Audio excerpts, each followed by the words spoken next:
who understands, but who does more than understand, because to be honest with you, I think I understand. But the difference I see between you and me, to be honest and totally transparent, is we both understand it, we can both say it really well, but he lives it. And I don't. Except when I do. But what I notice is that I live it probably 20, who can give a number, not enough of the time. And when I'm with my beloved, with my family, in private, I somehow get into all of my, thoughts. And I forget what I'm saying right here to you, as if I didn't even say it, to the point where my loved ones look at me sometimes and say, you ought to read one of your own books. And it's well-deserved. It's well-deserved. So I've come to you for a personal counseling session on television. How do I take what I think that I am? How do I take what I've experienced? I'm going to not even say what I think I am, because it's out of thought. It's not from thought. How do I take what I experience myself to be and wash the canvas of my life with it, especially when it matters to me the most? In the end, honestly, I don't really care how it is with you. I'll never see any of you again. That's the truth. But that lady sitting over there, my wife, I see her every day, every hour. Why can't I summon this then?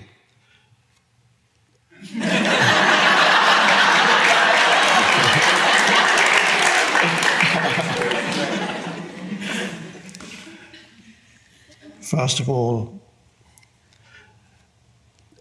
in certain situations, the presence is there fully in you and comes through you, such as here.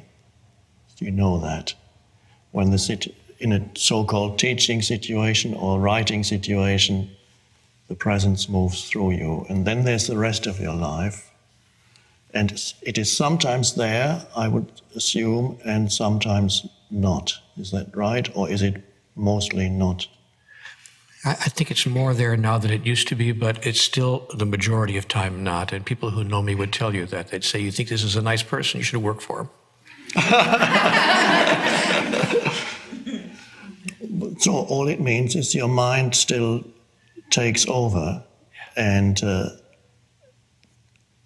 either you relinquish it voluntarily in your daily life, which requires at the minimum of awareness that this is what's happening right now. My mind has taken over.